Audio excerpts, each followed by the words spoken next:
فقير لا مال له، يريد أن يشتري طعاما لا يجد، يريد أن يركب سيارة لتنقله إلى مكان آخر لا عنده فلوس، يريد يشرب شراب جميل من الأشياء التي تضر بالبدن مثل البيبسي وكذا، لا عنده فلوس. كلما يأتيه أن ينام يتذكر أنا فقير، لا أستطيع أكل، لا أستطيع أشرب. هل يأتيه النوم؟ لا يأتيه النوم، لم يأكل ولم يشرب وما عنده فلوس ولا يستطيع يذهب إلى عمل ولا شيء. هذا هو الهم، شيء يقع في القلب يشغل الإنسان.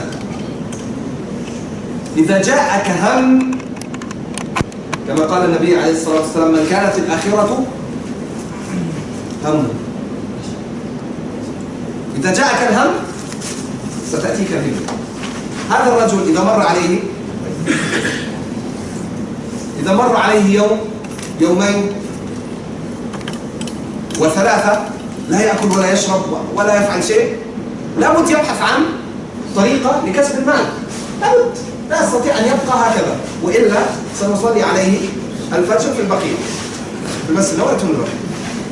إذن الهم الذي عنده بسبب ما يعانيه من الفقر سيجعل عنده همة أن يبحث عن طريقة ليأتي بالمال، سواء كانت الطريقة طريقة حلال أو طريقة حرام. إن كان عنده وازع ديني وإيمان وتقوى سيقول أموت جوع ولا أسرق، لكن إن غلبته شهوته نقول خلاص أهم شيء يأتي بالمال، ربا، سرقة، غصب، أي شيء.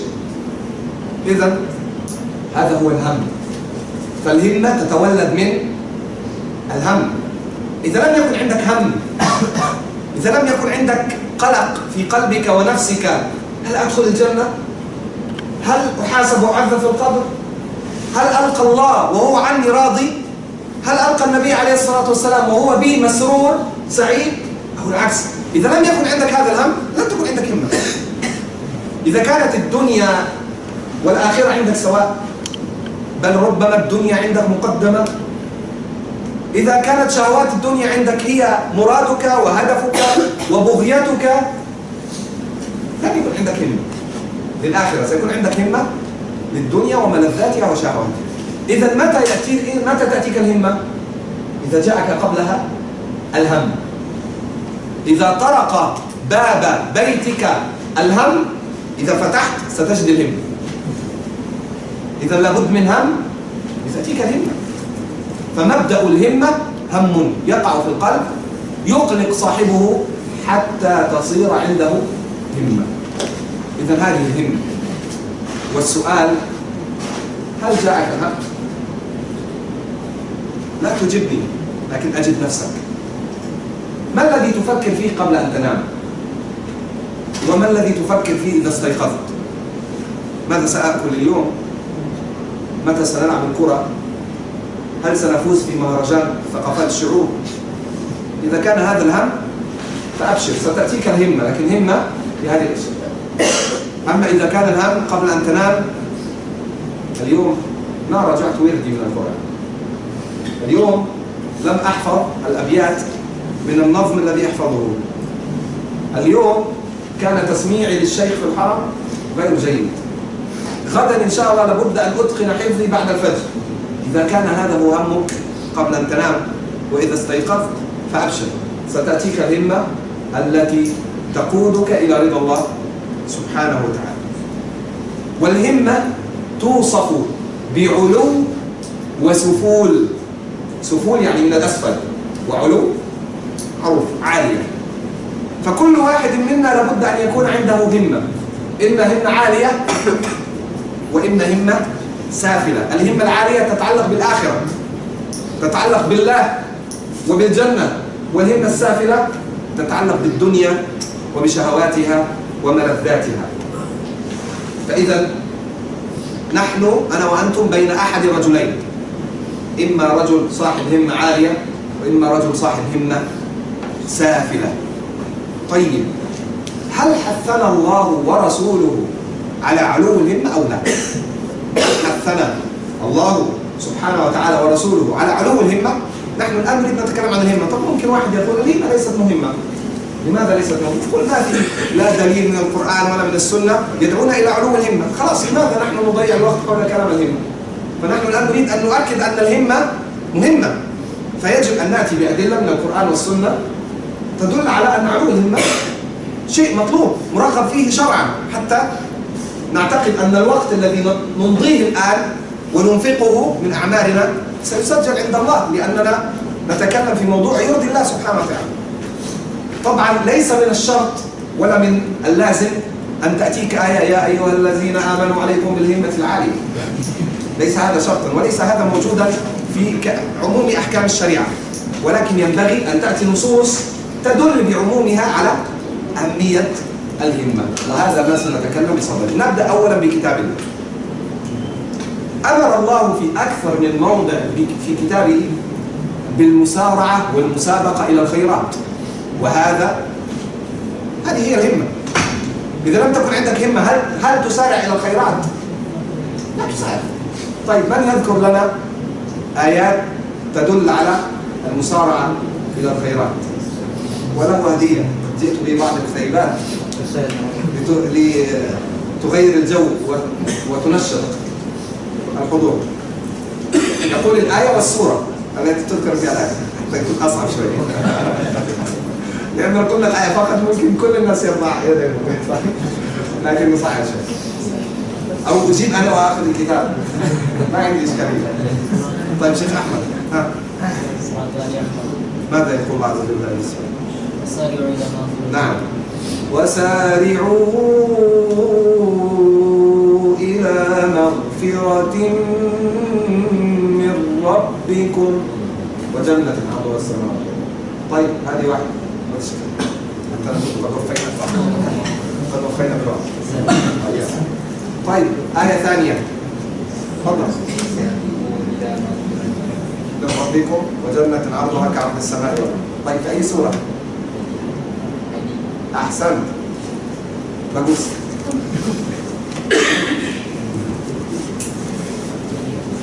طيب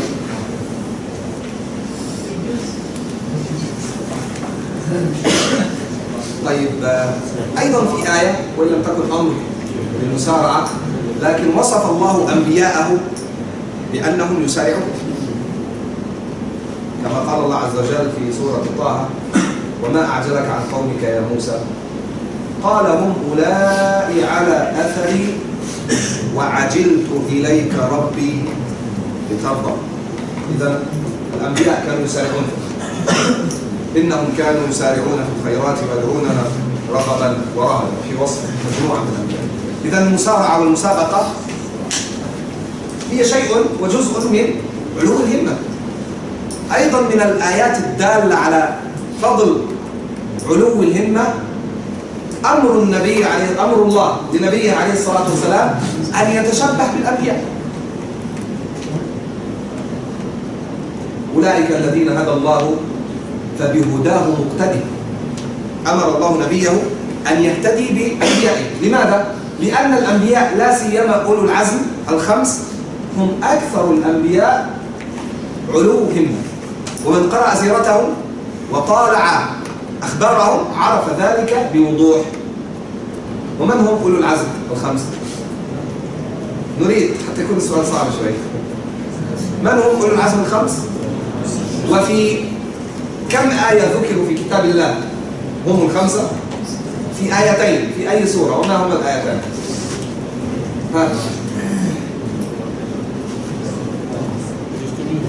أو أجيب أنا ولا أخذ الهدية. أولو العزم من هم؟ من يجيب؟ من هم أولو العزم؟ دعكم من الآيات الآن، خلينا الآيات، هذا سؤال آخر. من أولو العزم؟ خمسة. موسى ممتاز. أيوه، لما بدأ يتكلم الناس كلهم يتكلموا الآن، كنا نسأل 10 دقائق من هم من هم. اتركوا الأخ حتى يجيب، حتى يأخذ الجائزة. طيب نعم، أحسنت، بورك فيك، من تاب وآمن. طيب ممتاز. إذا هؤلاء هم أولو العزم. نوح أول الأنبياء، ومن بعده من؟ أو أول الرسل، ومن بعده إبراهيم وموسى وعيسى ومحمد عليهم جميعا الصلاة والسلام. طيب ذكروا في موضعين في كتاب الله سبحانه. الأول في سورة الأحزاب في قوله تبارك وتعالى: وإذ أخذنا من النبيين ميثاقهم ومنك ومن نوح وإبراهيم وعيسى وموسى وأخذنا منهم ميثاقا غليظا. الآية الأولى في سورة الأحزاب، هذا الموضع الأول. والموضع الثاني ذكروا في سورة الشورى: شرع لكم من الدين ما وصى به نوحا إلى نهاية الآية. إذا ذكروا في موضعين في سورة الأحزاب: وإذ أخذنا من النبيين ميثاقهم ومنك، وشرع لكم من الدين ما وصى به نوحا. الخمسة مجتمعين ذكروا في موضعين، وهم أولو العزم على القول الصحيح الذي أفتى به ابن عباس وغيره. جميل. إذا هؤلاء أولو العزم من قرأ سيرتهم وجد أنهم يبذلون من الجهد في الدعوة إلى الله سبحانه وتعالى وفي المسارعة في الخيرات الشيء الكثير، وقد أمر الله نبيه بالتشبه والاقتداء بهم وبهديهم. إذا هذه طريقة من طرق الوحي في الدعوة إلى علو الهمة. أيضا من طرق الوحي في الدعوة إلى علو الهمة ذكر أصحاب الهمة السافلة بأسوأ الأوصاف. الله عز وجل يذكر لنا أصحاب الهمة السافلة المتعلقة بالدنيا بأسوأ الأوصاف في كتابه. ضرب لهم مثلا بالكلب، وضرب لهم مثلا بالحمار. مثل الذين حملوا التوراة ثم لم يحملوها كمثل الحمار. حملوا التوراة الوحي الذي يدعو إلى علو الهمة، ولكنهم تركوه خلف ظهورهم ولم يعملوا به. والمثل الثاني: واتل عليهم نبأ الذي آتيناه آياتنا في سورة الأعراف فانسلخ منها فأتبعه الشيطان فكان من الغاوين ولو شئنا لرفعناه بها ولكنه أخلد إلى الأرض واتبع هواه فمثله كمثل الكلب إن تحمل عليه يلهث أو تتركه يلهث ذلك مثل القوم الذين كذبوا. إذا ضرب أسوأ الأمثلة لأصحاب الهمة السافلة والنازلة، حتى نعلم نحن أن الهمة السافلة شيء سيء نبتعد عنه ونطمح إلى الوصول إلى الهمة العالية. طيب في السنة قال النبي عليه الصلاة والسلام: إن الله يحب معالي الأمور ويكره سفسافها. الشيء السفساف يعني القليل الحقير الذي لا قيمة له. إذا الله يحب إيش؟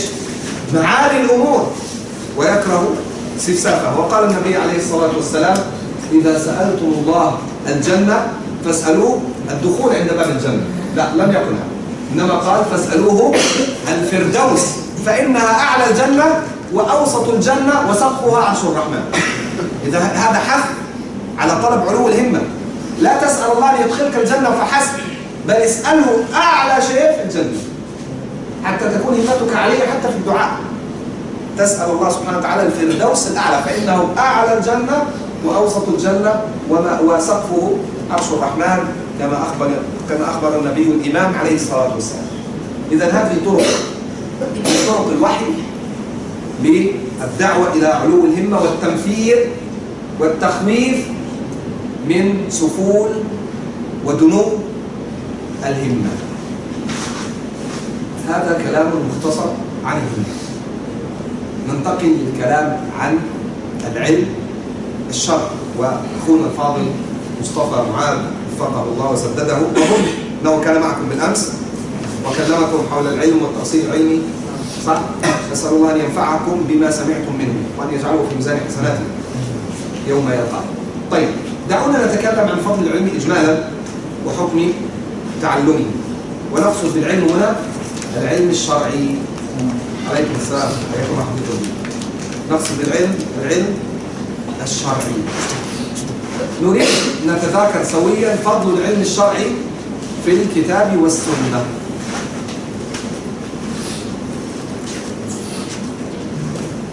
المفترض أنا أسكت لا أتكلم، أنتم هذا دوركم، لأنكم ما سافرتم من بلادكم ولم تتركوا آباءكم وأمهاتكم إلا لأجل هذا العلم، فينبغي أن تكونوا على دراية بفضله، وإلا قد خرجتم من بيوتكم إلى هدف غير واضح. لكن أنا أظن وأعتقد وأجزم أن هذا الهدف واضح. قال الله عز وجل في محكم كتابه: يرفع الله الذين آمنوا منكم والذين أوتوا العلم درجات. إذا الرفعة عند الله إنما تكون بالجمع بين الإيمان والعلم، بين الإيمان والعلم. قال الله عز وجل: إنما يخشى الله من عباده العلماء إن الله عزيز غفور. قال أهل العلم: الخشية خوف مصحوب بعلم. يعني في فرق بين الخوف من الله وخشية الله. ما الفرق؟ الخوف لعامة الناس، والخشية مرتبة أعلى من الخوف تكون لمن؟ للعلماء خاصة، جعلنا الله وإياكم منه. وقال الله سبحانه وتعالى لنبيه آمرا: وقل رب زدني علما. يعني قل يا محمد داعيا ربك يا رب زدني علما. وهذا يدل على فضل العلم، لأن الله لم يأمر نبيه عليه الصلاة والسلام في أي آية في القرآن بطلب الازدياد من شيء سوى العلم. ما في آية وقل رب زدني مالا، وقل رب زدني بطنا بكثرة الأكل وكثرة النوم، ما في. لكن في فقط وقل رب زدني علما. لو كان شيء أفضل من العلم لأمر الله به نبيه عليه الصلاة والسلام، لكن لما كان العلم هو أفضل الأشياء أمر الله نبيه بطلب الزيادة من العلم. لذلك قال الشاعر لابنه: رفعت المال فوق العلم جهلا، لعمرك في القضية ما عدلت، وبينهما بنص الوحي بون ستعلمه إذا طه قرأت. يقول لابنه: يا بني، أنت جعلت الدنيا وشهواتها والمال أعلى من العلم، وقد أخطأت في هذا، لأن نص الوحي يقول أن العلم أعلى من المال. وإذا أردت أن تتأكد من صحة كلامي اقرأ سورة طه، ستعلمه إذا طه قرأت. إذا قرأت سورة طه سيتبين لك أن العلم أفضل من المال. في أي آية؟ في هذه الآية. لو كان المال أفضل من العلم لأمر الله نبيه أن يقول زدني مالا، لم يرد هذا. ورد فقط طلب الزيادة من العلم، لأن العلم أفضل شيء يمكن أن يزداد المرء منه. العلم يزيدك قربا من الله، والمال قد يزيدك بعدا عن الله سبحانه وتعالى. العلماء وإن كانوا فقراء أول من يدخلون الجنة مع المساكين، وهم أول من يدخلون الجنة. والأغنياء وإن كانوا أتقياء هم آخر من يدخلون الجنة، لأنهم يحاسبون على كل درهم ودينار ينفقونه. إذن العلم هذه من الآيات الدالة على عظم فضل العلم. طيب، دعونا ننتقل إلى الأحاديث. ذكرونا بأحاديث تتكلم عن فضل العلم.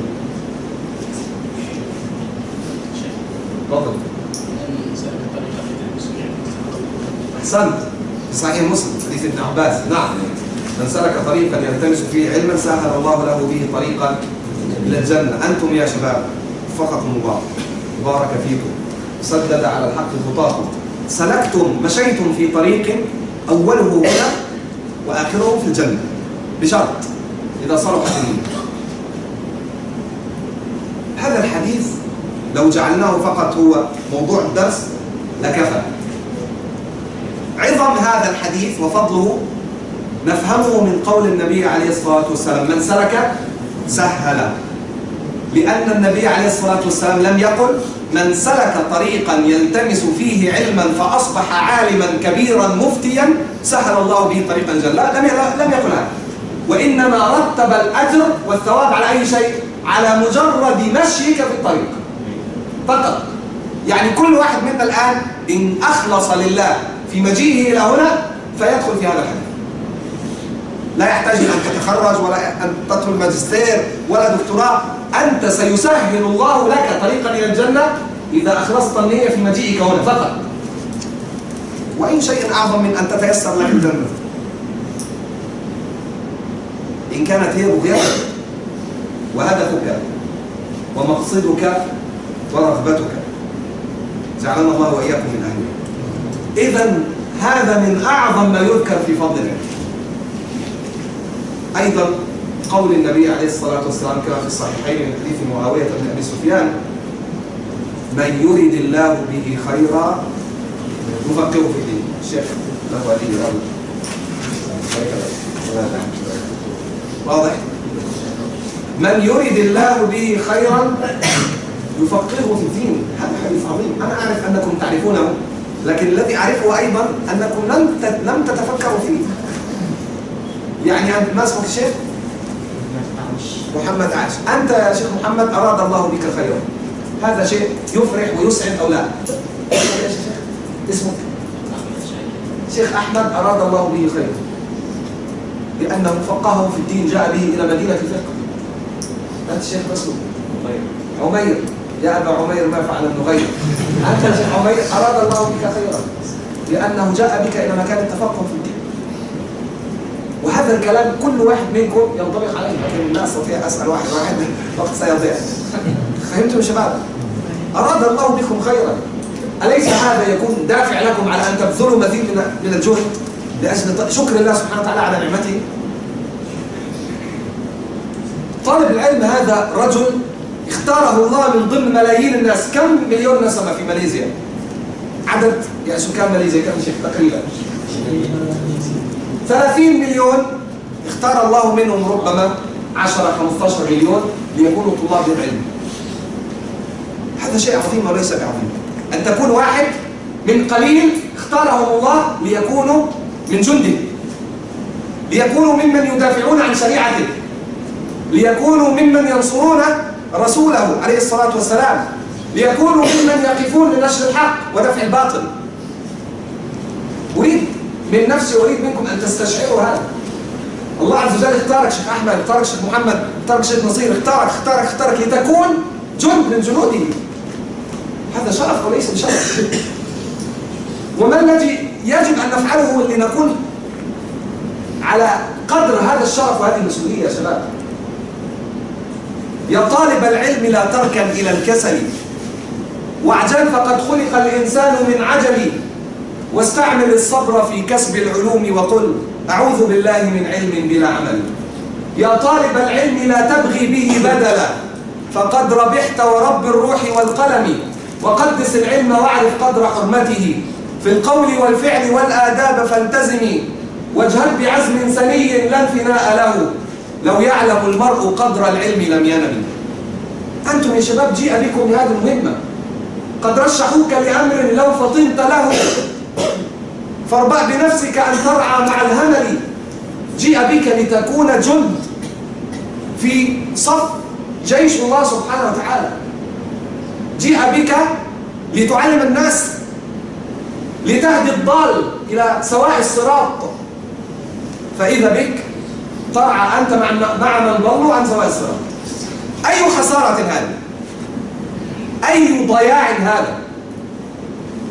تختار لتكون في جند الله فتقول لا أريد.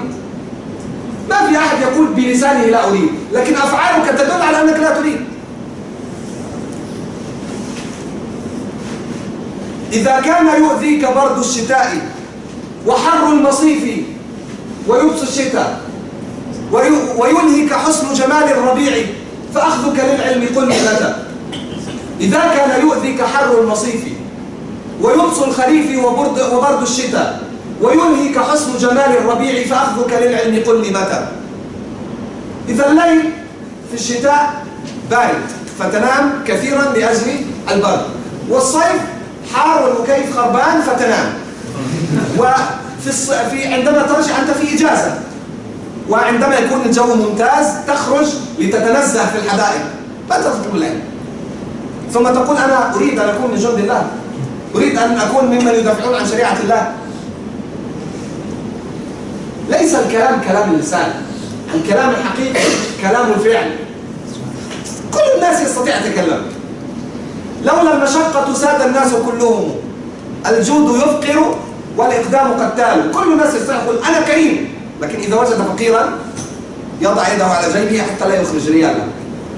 كل الناس يستطيع يقول أنا شجاع، لكن إذا جاءت المعركة ولا الأدبار الكلام لا يفيد شيء.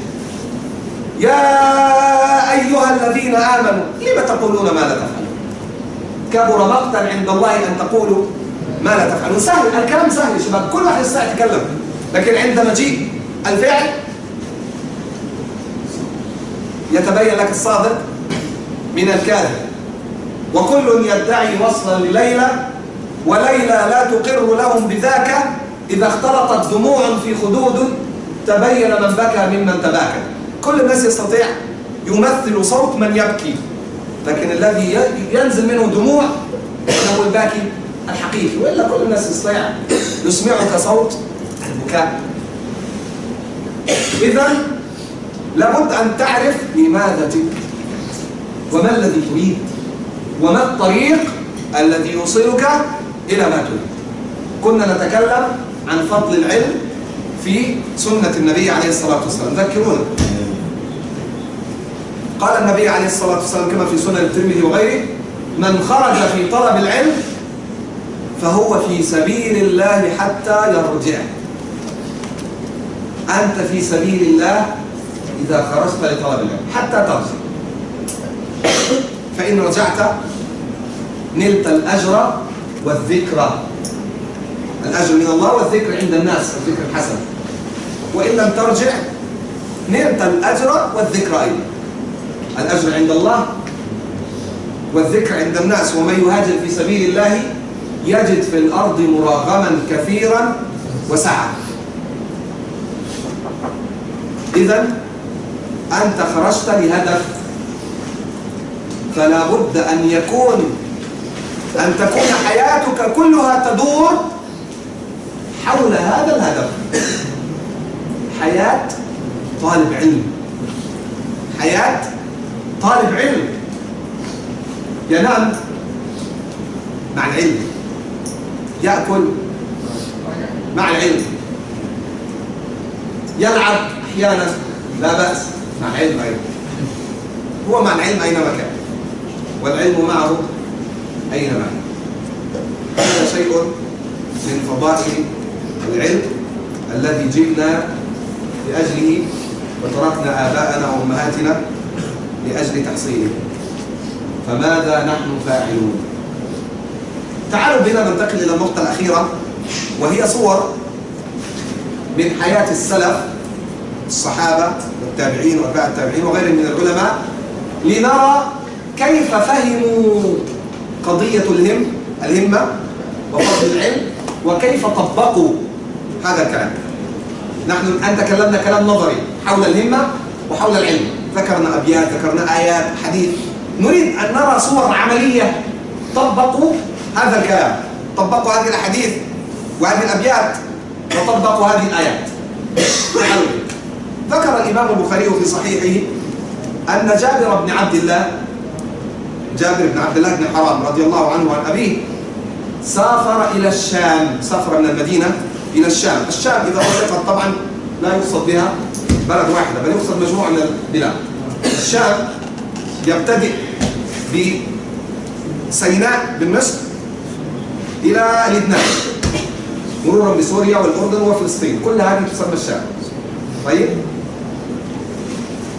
خرج جابر رضي الله عنه من المدينة إلى الشام مسيرة شهر، يعني سافر. ما كان عنده طبعا عربية جيمس مثل التي يعني ركبناها في أول الكلام للذهاب إلى مكة، وما كان عنده طيارات لا بوينغ ولا آسيا إيرلاين التي تقع كثيرا، لا شيء، ما كان عنده هذه الأشياء. إنما كان عنده بعير يركبه ليمشي به في زمن طويل حتى يصل إلى الشام. لماذا خرج جابر بن عبد الله من المدينة إلى الشام؟ يريد أن يلقى صحابيا آخر اسمه عبد الله بن أنيس. عبد الله بن أنيس. سافر جابر حوالي شهر كامل ليصل إلى الشام. وصل الشام فسأل: أين دار عبد الله بن أنيس؟ قالوا: هناك. مشى جابر بن عبد الله إلى بيت عبد الله بن أنيس رضي الله عنه فطرق الباب. خرج عبد الله بن أنيس: مرحبا، هذا صاحبي، هذا صاحبي. فتعانق وسلم كل واحد على صاحبه وقبل كل واحد منهم صاحبه. قال له عبد الله بن أنيس: تفضل تدخل معي البيت. قال: لا، أنا جئت فقط لأسألك سؤال.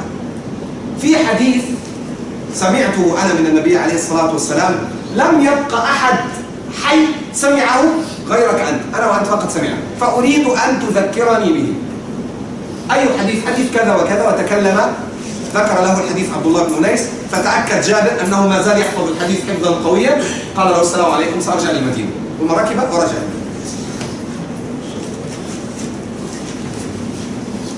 شهر ذهب، شهر إياب. لماذا؟ يتأكد من حديث واحد. الدروس في الحرم، ومن الذي يذهب إلى الحرم ليحضر الدروس؟ ما في.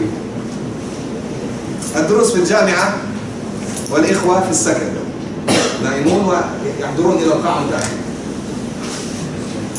المتون العلمية موجودة، ومن الذي يحفظ؟ ما في. الدروس مسجلة على الMP3 وعلى التابلت، ومن الذي يسمع؟ ما في. الواتساب وسكايب ولاين خلاص، وفيسبوك وتويتر. أصبح أكثر شغلنا وهمنا يدور حول هذه الأشياء، ونقول نحن جئنا لطلب العلم. أي علم هذا؟ العلم ينادي عليك كل يوم 1000 مرة في الحرم وفي الكلية وفي مسجد الجامعة، وأنت تعطيه ظهرك وتقول جئت لطلب العلم. اصدق الله يصدق، اصدق الله يصدق. هذه قصة جابر بن عبد الله. طيب ننتقل إلى قصة عبد الله بن عباس ابن عم النبي عليه الصلاة والسلام ورضي الله عنه بالله. توفي النبي عليه الصلاة والسلام وعبد الله بن عباس ما زال شابا صغيرا، حوالي 10 سنوات. عرف عبد الله بن عباس قيمة العلم وقيمة الهمة العالية، فأراد أن يطلب العلم.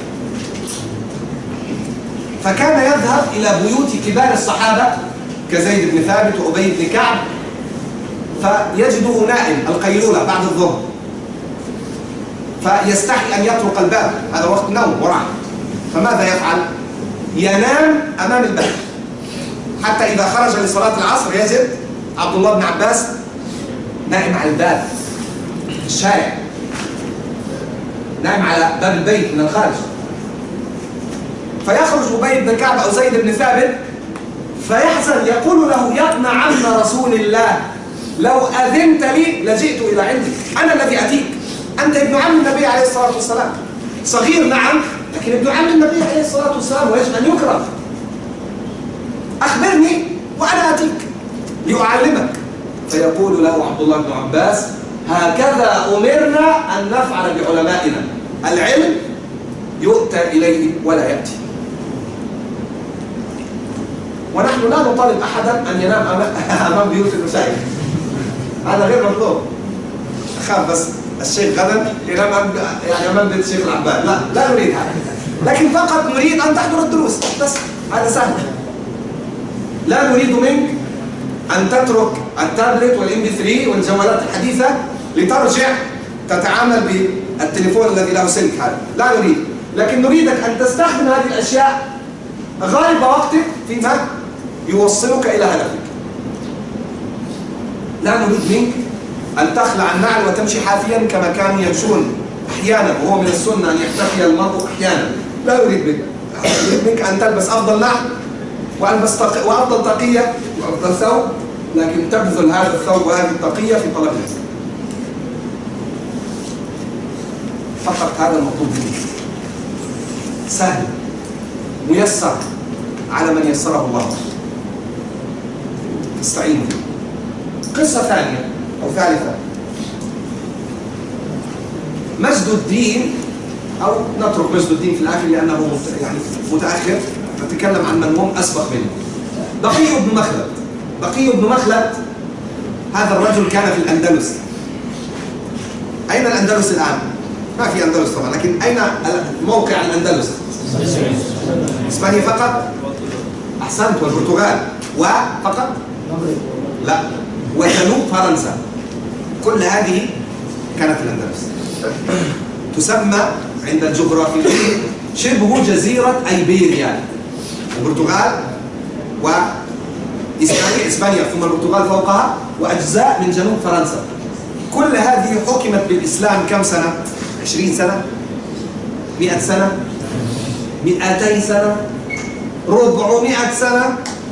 تفضل، إسلام كان. هذه المناطق حكمت بالإسلام 850 سنة. ثم فخلف من بعدهم خلف أضاعوا الصلاة واتبعوا الشهوات فسوف يلقون غيا. هذه المناطق كان منها هذا الحافظ الإمام بقي بن مخلد رحمه الله. بقي بن مخلد كان طالبا للعلم، لا سيما علم الحديث والفقه، وكان إماما مبرزا. يقول بقي بن مخلد: سرت على قدمي في طلب الحديث 34 سنة. 34 سنة لم يركب فيها دابة واحدة. لماذا؟ ليطلب العلم.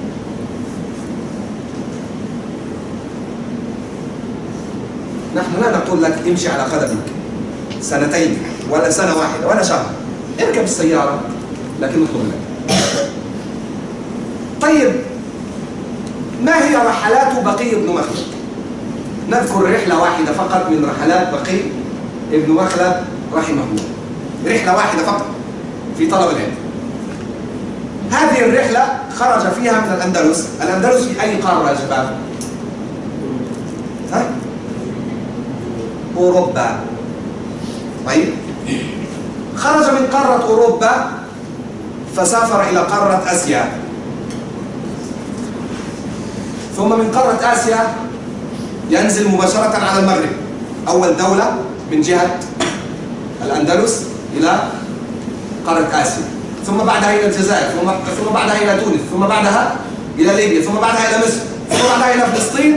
الآن انتهى من قارة إفريقيا، أوروبا، إفريقيا، سيمشي إلى قارة آسيا. مشى إلى قارة آسيا.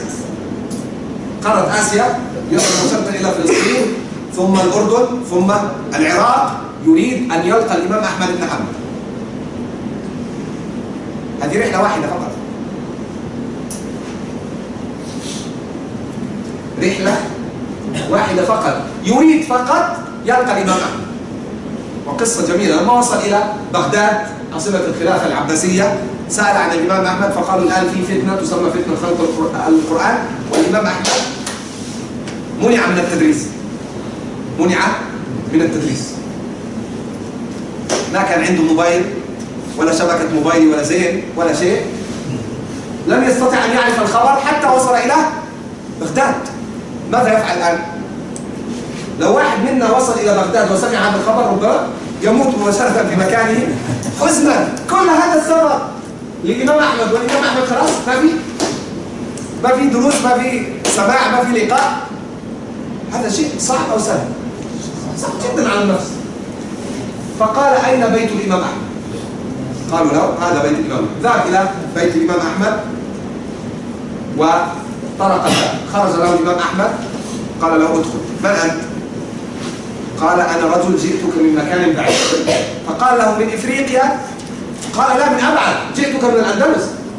فقال الإمام أحمد: والله إن مكانك لبعيد، وأحب أن أحدثك، أن أسمعك الحديث، لكن لعلك قد بلغك ما أنا فيه. أنا الآن ممنوع من التدريس، إن درست ربما يقتلوني، ممنوع، السلطان منعني، وفي فتنة عظيمة جدا، ومن الناس من قتل ومنهم سجن، والإمام أحمد بعدها سيضرب ويحبس ويكاد يموت. نحن في فتنة لا أستطيع. فماذا فعل بقي بن مخلد؟ والله خلاص، جزاك الله خيرا، السلام عليكم. لا، ما فعل هذا. عنده همة، عنده هم.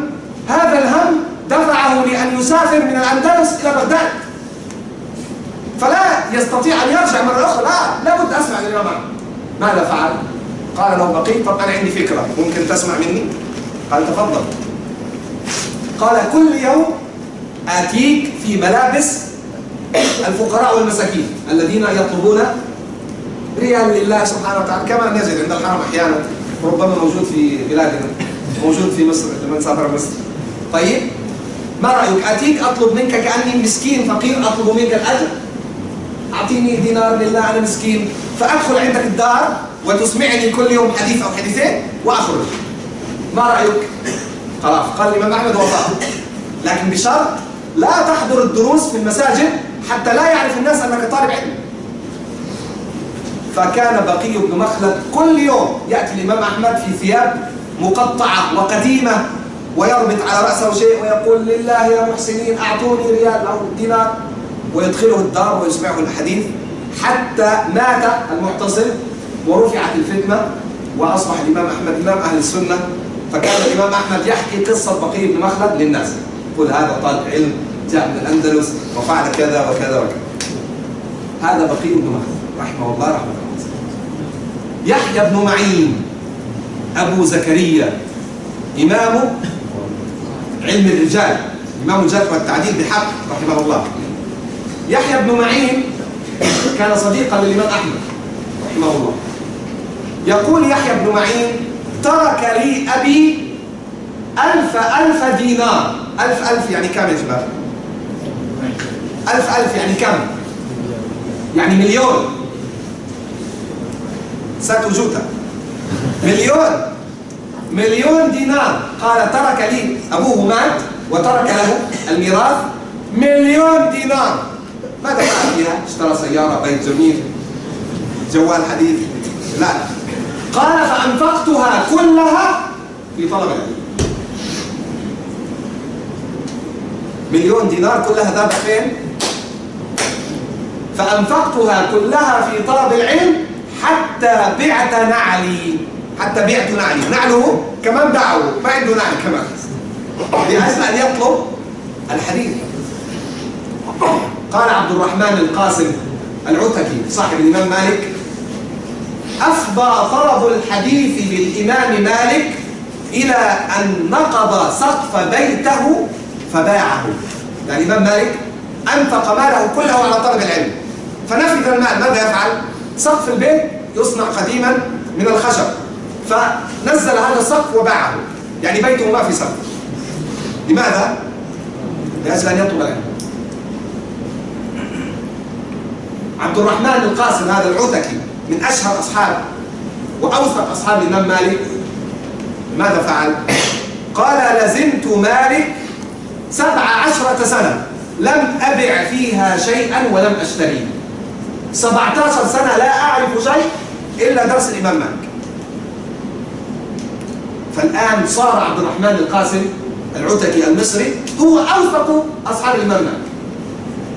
يعني إذا أراد المالكي أن يعرفوا قول مالك يبحثوا عن قول عبد الرحمن القاسم. يقول عبد الرحمن القاسم: أشهر كتاب اسمه المدونة. المدونة كتبه الإمام السحنون. ماذا يكتب فيه؟ يقول: سألت عبد الرحمن القاسم عن قول مالك فقال أفتى مالك بكذا. بس المدونة كلها تدور على كلام عبد الرحمن بن القاسم. خلاص، هذا صاحب مالك أوثق أصحابه. إذا اختلف عبد الرحمن القاسم مع أي أحد من أصحاب مالك في قول مالك فالمقدم قول عبد الرحمن القاسم. العجيب أن عبد الرحمن القاسم هذا تزوج في مصر قبل أن يسافر إلى الإمام مالك. فلما سمع بالإمام مالك قال لزوجته: أنا سأسافر إلى الإمام مالك وأنت بين أمرين، إما أن أطلقك أو تنتظريني في مصر حتى أنتهي من طلب العلم ثم أرجع، فماذا تريدين؟ فكانت امرأة صالحة قالت له: ما في إشكال، خلاص أنا أنتظرك حتى ترجع، ربما أتأخر. قالت: ما في إشكال، أنتظر. فانتظرته كم سنة؟ 17 سنة يطلب العلم بعيدا عنه.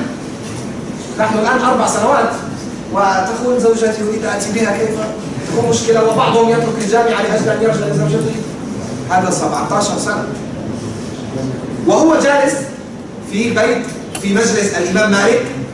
دخل عليه شاب، في شاب صغير دخل على مجلس الإمام وقال: أين عبد الرحمن القاسم؟ فالناس قالوا: هذا عبد الرحمن القاسم الذي يجلس بجانب مالك، هذا هو. فجاء هذا الشاب إلى عبد الرحمن القاسم وقبله في رأسه، فقال له عبد الرحمن القاسم: من أنت؟ قال: أنا ابنك. زوجته حملت بعد مسافة وأنجبت وربت ابنه ليلحق بأبيه. هكذا عرفوا قدر العلم وبذلوا من أجله. ابن خراش أحد كبار المحدثين يقول ابن خراش، واسمعوا هذه وتدبروا فيها، يقول ابن خراش: شربت بولي في طلب العلم 5 مرات. 5 مرات أرتحل أسافر في طلب العلم فينفذ الماء والطعام، أكاد أموت، فحتى لا أموت ماذا أفعل؟ أشرب البول 5 مرات. نحن لا نطلب منك أن تشرب ماء غير جيد، اشرب ماء زمزم، لكن نطلب العلم. اشرب عصير نادك والمراعي، لكن نطلب العلم. اشرب شاي أخضر مع نعناع، لكن نطلب العلم. نحن نشرب أفضل شراب، ونأكل أفضل طعام، وننام أفضل نوم، بس الحمد لله. هذا الرجل لو واحد منا شرب بوله لأجل أن يعيش مرة واحدة، والله لطلق العلم طلاقا بائنا لا رجعة فيه. خلاص قال أرجع إلى البلد، لا أريد أطلب العلم. هذا الرجل يشرب بوله 5 مرات، يعني يسافر مرة وتنفذ الأطعمة والأشربة فيشرب البول، يسافر مرة ثانية ويضطر 5 مرات. كثير يا شباب، والله كثير. مجد الدين ابن تيمية جد شيخ الإسلام كان إذا دخل الخلاء، إذا دخل الحمام، يقول لحفيده اقرأ علي في كتب العلم من الخارج. يعني هو يدخل الخلاء وحفيده في الخارج يقرأ ويرفع صوته حتى يسمع في الداخل. لماذا؟ حتى لا يضيع الوقت. حتى وقت دخول الخلاء لا يريد أن يضيعه في طلب العلم، يعني في غير طلب العلم. الإمام الشافعي رحمه الله رحمه واسعة كان يبكي إذا جاء الليل. لماذا؟ لأن في الليل لابد أن ينام، وإذا نام توقف عن طلب العلم فيبكي. لابد أن أنام. وأنشد قائلا: إذا هجع النوام أسبلت عبرتي، وأنشدت بيتا وهو من ألطف الشعر. أليس من الخسران أن لياليا تمر بلا علم وتحسب من عمري؟ ماذا يقول؟ يقول إذا هجع النوام، يعني إذا نام النائمون، كانوا قليلا من الليل ما يهجعون، يعني ينامون. إذا نام النائمون في الليل أسبلت عبرتي، يعني نزل مني الدموع. وماذا يفعل؟ وأنشدت بيتا وهو من ألطف الشعر، وأقول الشعر وهو من أجمل الشعر. ماذا تقول؟ يقول: أليس من الخسارة أن أنام وأتوقف عن طلب العلم وهذا الليل يحسب من عمري ويمر هذا الليل بدون طلب علم؟ أليس هذا من الخسارة؟ يتحسر على أن ساعات النوم في الليل تمر بلا علم، ونحن تمر علينا أوقات نوم وأوقات لعب وأوقات طعام وأوقات شراب وأوقات كلام فاضي ليس له فائدة، وكل هذه الأوقات لا نتحسر على أنها فاتت في غير طلب العلم، ونقول نحن جئنا لطلب العلم. اصدق الله يصدق. هذه القصص المختصرة السريعة هي بعض قصص السلف والعلماء رحمه الله الذين جمعوا بين العلم، علم همة ترقيه، وعلم يبصره ويهديه، كما ابتدأنا. هذه صور تطبيقية للهمة العالية والعلم النافع. أسأل الله عز وجل في آخر ختام حديثنا أن يجعلنا وإياكم ممن رزقوا بعلو الهمة وبالعلم النافع. اللهم إنا نسألك علما نافعا ورزقا طيبا وعملا صالحا متقبلا. اللهم اجعل عملنا كله خالصا واجعله لوجهك. اللهم اجعل عملنا كله صالحا واجعله لوجهك خالصا ولا تجعل فيه لغيرك شيئا. اللهم علمنا ما ينفعنا وانفعنا بما علمتنا وزدنا علما. رب احسن ختامنا ويمن كتابنا ويسر حسابنا وتولى امرنا واحسن خلاصنا واختم بالباقيات الصالحات اعمالنا. سبحان ربك رب العزة عما يصفون وسلام على المرسلين والحمد لله رب العالمين. وصلى الله وسلم وبارك على البشير النذير والرؤوف الرحيم عليه الصلاة والسلام.